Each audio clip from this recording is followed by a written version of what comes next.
Bonjour mes chers amis, bienvenue. Dans cette vidéo, nous allons parler de la récurrence d'ordre 2, bien la récurrence double.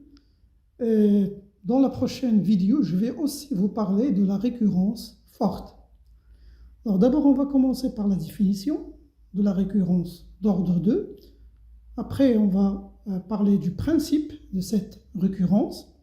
Ensuite, on va donner un exemple d'application. Commençons par la définition. Alors, la récurrence d'ordre 2, nous utiliserons ce type de raisonnement lorsqu'une propriété Pn dépend à la fois de Pn-1 et de Pn-2.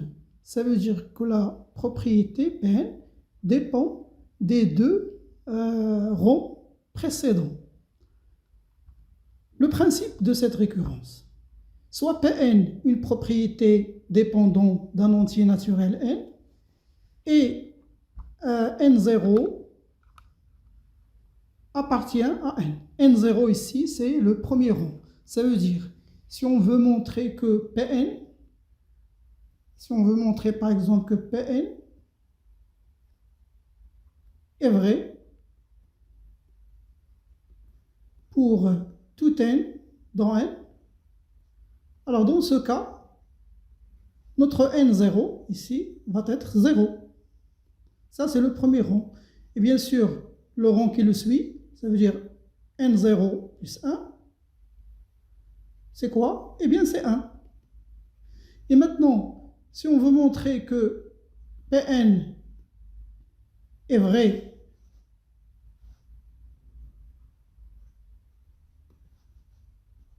pour, par exemple, tout n supérieur ou égal à 5, dans ce cas, n0, le premier rang va être 5, et le rang qui le suit, c'est 6. Donc, lorsqu'on parle de n0, on parle du premier rang. Alors, d'abord, dans la phase d'initialisation, on va vérifier que Pn0 et Pn0 plus 1 sont vrais. Ça, c'est la phase d'initialisation. Après, on va prendre un entier supérieur ou égal à n0, ça veut dire un entier n fixé, et on va supposer que Pn et Pn plus 1 sont vrais. Ça veut dire les deux sont vrais. Alors, on va montrer que Pn plus 2 est aussi vrai. Et ça, c'est la phase d'hérédité. Après, on va conclure que pour tout n supérieur à n0, que Pn est vrai. Bien, prenons un exemple pour vous montrer ça, les étapes de cette récurrence. Voici l'exemple. On considère la suite un, n appartenant à n, définie par u0 égale à u1 égale à les deux sont égaux à moins 1, et quel que soit n dans n, un plus 2 égale à 5 fois un plus 1 moins 6 fois un, montrons que quel que soit n appartenant à n, un égale à 3 à la puissance n moins 2 à la puissance n plus 1. Bien, la première étape, comme on a dit tout à l'heure, c'est l'initialisation. Alors, initialisation.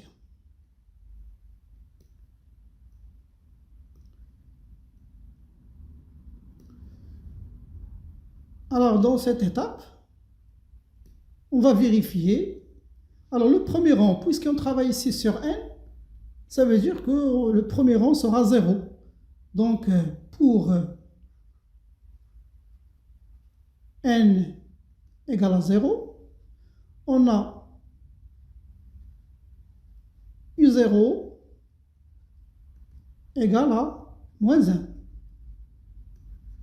Et, regardez, je vais calculer 3 ici à la puissance n, ça veut dire ici n égale à 0, donc 3 à la puissance 0, moins 2 à la puissance 0 plus 1, égale à 1, moins 2.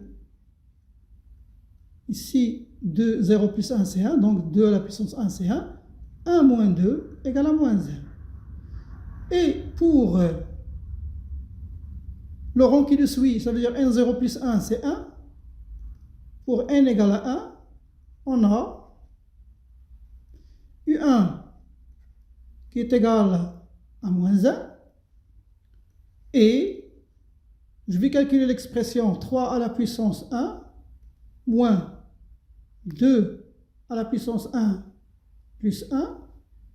Eh bien, c'est 3. 1 plus 1, c'est 2. 2 à la puissance 2, c'est 4. 3 moins 4, c'est moins 1. Donc, vous voyez, la propriété est vraie. Hein, vous voyez que moins 1 ici, on a ici moins 1. Donc, je vais dire, alors, P0, la propriété au premier rang, et P1 sont vrais.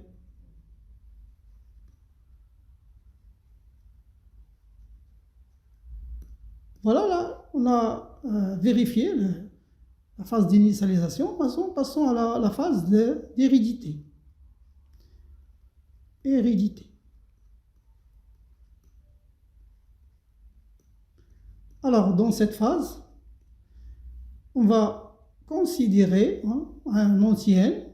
On considère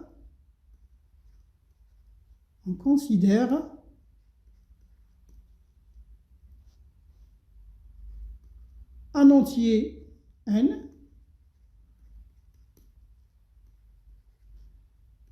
fixé,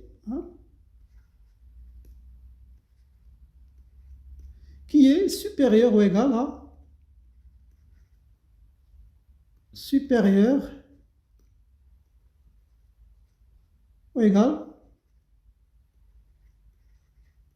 à 0, parce que 0 c'est le premier rang. Et on suppose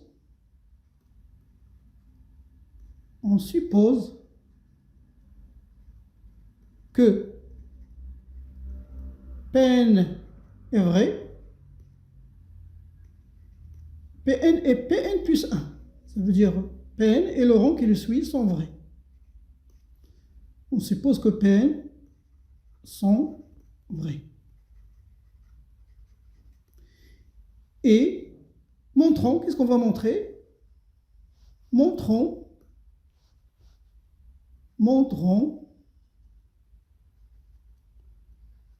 que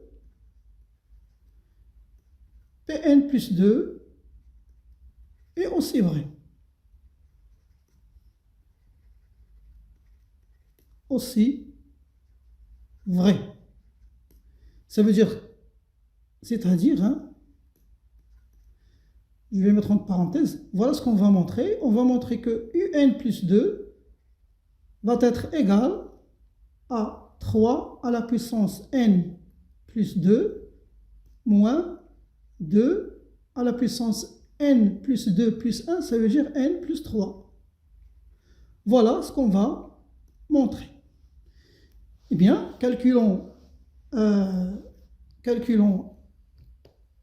UN plus 2, vérifions qu'elle est vraie aussi. Donc, on a UN plus 2,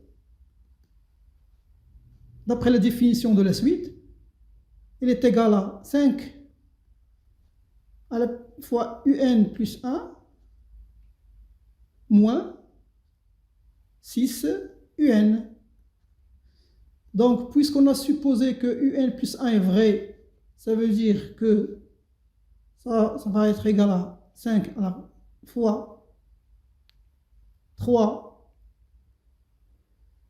à la puissance n plus 1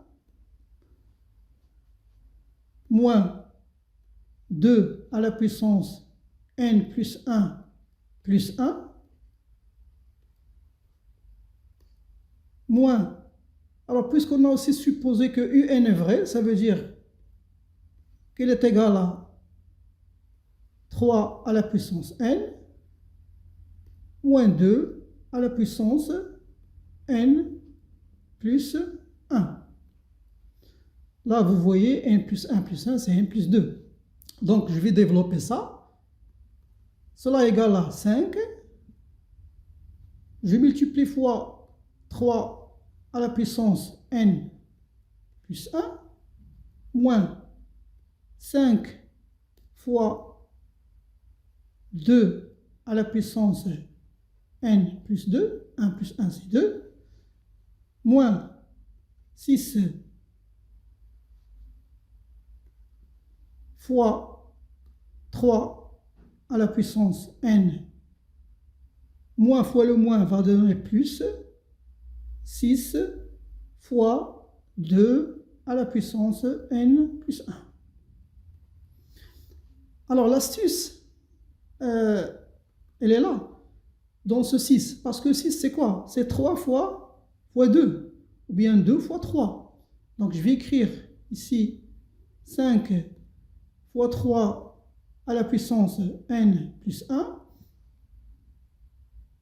moins 5 fois 2 à la puissance n plus 2. Et là, regardez, je vais décomposer le 6. C'est 2 fois 3 fois 3 à la puissance n. Même chose ici. Le 6, c'est 3 fois 2. Et tout ça fois 2 à la puissance n plus 1.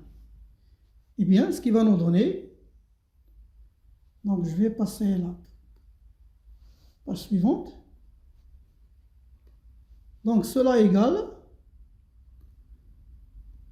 5 fois 3 à la puissance 1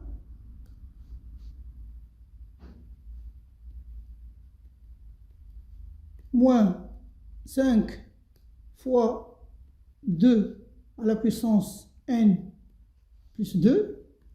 Et regardez ici, moins 2 fois 3 fois 3 à la puissance n, 3 fois 3 à la puissance n, c'est 3 à la puissance n plus 1.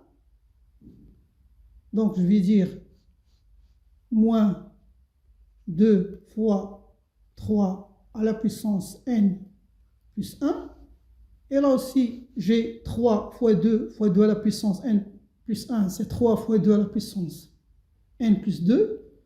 Donc, plus 3 fois n, plutôt fois 2 à la puissance n plus 2.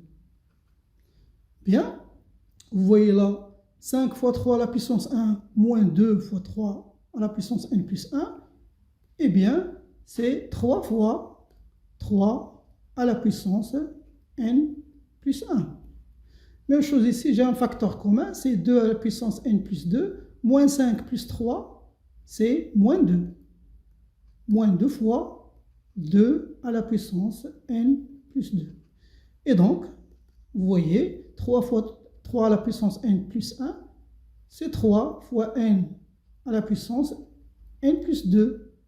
Et là, 2 fois 2 à la puissance n plus 2, c'est 2 à la puissance n plus 3.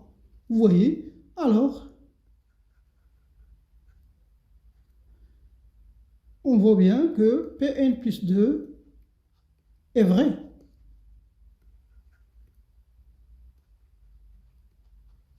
Conclusion.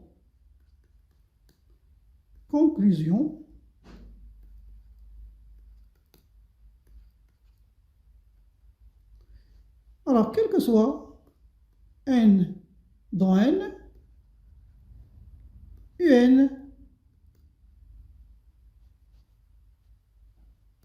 un égale